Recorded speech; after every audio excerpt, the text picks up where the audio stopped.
पिछले दिनों दिल्ली में महिला पहलवानों ने यौन शोषण के आरोप लगाए थे। इससे पूरे देश में हंगामा खड़ा हो गया था कि कुश्ती महासंघ में आखिर हो क्या रहा है, क्योंकि कुश्ती महासंघ के अध्यक्ष बृजभूषण शरण सिंह पर आरोप है कि उन्होंने 10 से 12 महिला पहलवानों का यौन शोषण किया और इसको लेकर लगातार सियासत हो रही है, लगातार हंगामा खड़ा हो रहा है। आपको बता दूं कि जो खेल मंत्री हैं अनुराग ठाकुर, वो कह रहे हैं कि उनके पास महिला पहलवान आई थी, 10 से 12 घंटों तक उन्होंने उनको सुना और अब एक समिति का गठन किया गया है जिसमें मैरी कॉम और योगेश्वर दत्त को रखा गया है। अब आप सोचिए, अगर आम इंसान पर रेप के या दुष्कर्म के, यौन उत्पीड़न के, यौन शोषण के आरोप लग जाएंगे तो क्या समिति गठित होगी? आखिर जो सांसद हैं, मंत्री हैं, उनको इतनी प्रायोरिटी, इतनी तरजीह क्यों दी जाती है जबकि कानून सबके लिए बराबर है? इस घटना ने पूरी दुनिया को हिलाकर रख दिया कि आखिर भारतीय कुश्ती महासंघ में हो क्या रहा है। कुश्ती महासंघ के अध्यक्ष पर ही यौन शोषण का आरोप लगा और अभी तक वो अपने पद पर बने हुए हैं, उनका कोई कुछ नहीं बिगाड़ पा रहा है। एक ट्वीट आया है, बजरंग पुनिया ने लिखा है कि हमें आश्वासन दिया गया था कि ओवरसाइट कमेटी के गठन से पहले हमसे परामर्श किया जाएगा, राय मशविरा लिया जाएगा। बड़े दुख की बात है कि इस कमेटी के गठन से पहले हमसे राय ही नहीं ली गई। अब आप सोचिए, जो पीड़ित हैं कहाँ तो जा रहा है। अनुराग ठाकुर कह रहे हैं कि हमने 10 से 12 घंटे तक उन्हें इत्मीनान से सुना, सब कुछ जाना और एक समिति गठित कर दी है। सोचिए, समिति, कमेटी, ये सब आयोग क्या होता है? ये कई महीनों तक जांच चलने वाली चीज़ें हैं, तब जाकर मामला ठंडा होगा और ढाक के 3 पात सामने आएंगे। यहाँ पर तुरंत तत्काल प्रभाव से कार्रवाई करने की जरूरत थी, लेकिन इस मामले को समिति, कमेटी के नाम पर ठंडे बस्ते में डाल दिया गया है। आपने देखा होगा, विनेश फोगाट ने फूट फूट कर रोया था और इससे पूरा देश, पूरी दुनिया हिल गई थी कि देखिए कैसे कुश्ती महासंघ के अध्यक्ष ने इनका यौन उत्पीड़न किया। मोदी सरकार बेटी बचाओ बेटी पढ़ाओ का नारा देती है, इस अभियान को सफल बनाने की बात करती है, लेकिन शर्म की बात तो यह है कि आज भी कई मंत्री और सांसद इसमें लिप्त हैं जो महिलाओं का यौन शोषण करते हैं। ये तो आपने देखा कि बृजभूषण शरण सिंह पर ये गंभीर आरोप हैं। इससे पहले हमने आपको बताया था कि शाहनवाज हुसैन के खिलाफ भी अब केस दर्ज होना तय है, क्योंकि सुप्रीम कोर्ट ने कह दिया है और यहाँ पर भी महिलाएं कहीं ना कहीं असुरक्षित हैं। विजय ढिल्लों ने लिखा है कि 2 दिन के आंदोलन से क्रांति और बदलाव आते तो किसानों को इतने दिन नहीं बैठना पड़ता। बबीता फोगाट ने अपनी ड्यूटी की और आप बातों में आ गए।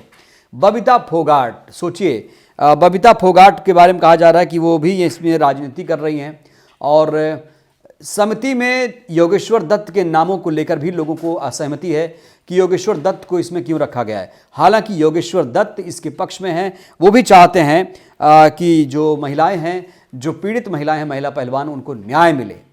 सोचिए, इतना हाई प्रोफाइल केस होने के बावजूद भी अगर महिलाओं को, लड़कियों को जो पीड़ित हैं, उन्हें इंसाफ नहीं मिल रहा है, तुरंत कार्रवाई नहीं हो पा रही है, तो आप कैसे कहेंगे कि बेटियां आगे बढ़ें, बेटियां पढ़ें? क्योंकि बेटियों की सुनवाई नहीं हो रही है। बेटियां, महिलाएं हमारे देश की आधी आबादी हैं, उसके बावजूद इस बड़े केस को लेकर इतनी ढुलमुल राजनीति, इतना ढुलमुल रवैया अपनाया जा रहा है।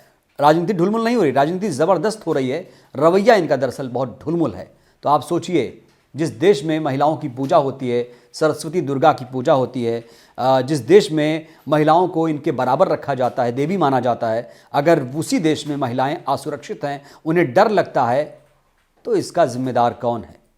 आखिर मोदी सरकार क्या कर रही है? मोदी सरकार तो खुद कहती है कि बेटियां आगे बढ़ें, बेटियां पढ़ें। मोदी हर मंचों से ये बात बोलते हैं कि वो बेटियों की सुरक्षा सर्वोपरि चाहते हैं और जो लड़कियां हैं वो पढ़ें, बढ़ें, यही उनका नारा था। लेकिन उन्हीं की सरकार में अगर ऐसा हो रहा है तो कहीं दाल में कुछ काला ज़रूर है। बचाया जा रहा है, साफ तौर पर बृजभूषण शरण सिंह को शरण मिल रही है, किसी ना किसी का आशीर्वाद इनके सर पर ज़रूर है, इसीलिए वो मौज मस्ती में अभी भी लगे हुए हैं और उनके हौसले बुलंद हैं। वो कह रहे हैं कि सारे आरोप बेबुनियाद हैं, झूठे हैं, निराधार हैं।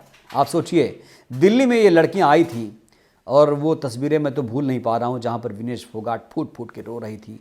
वो तस्वीर कोई लड़की, कोई भी व्यक्ति, कोई भी इंसान नहीं भूल सकता है। और बृजभूषण शरण सिंह भी शायद भूल गए, शायद उनको याद नहीं है कि किस तरीके से विनेश फोगाट रो रही थी।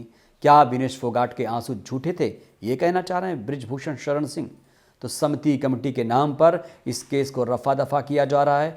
ये केस मुझे लगता है कि फाइलों में दब जाएगा और कहीं जाकर किसी अलमारी में फाइल को रख दिया जाएगा, वहाँ पर धूल फांकेगी ये फाइल, और कुल मिलाकर जो मामला है बहुत ठंडे बस्ते में जाता हुआ दिख रहा है। मुझे तो इस बात का डर है कि इतने गंभीर आरोप में इतनी ढिलाई क्यों हो रही है, और ऐसे में जब पूरा देश इन लड़कियों के साथ है तो फिर इस केस को दबाया क्यों जा रहा है, ये बहुत बड़ा सवाल है।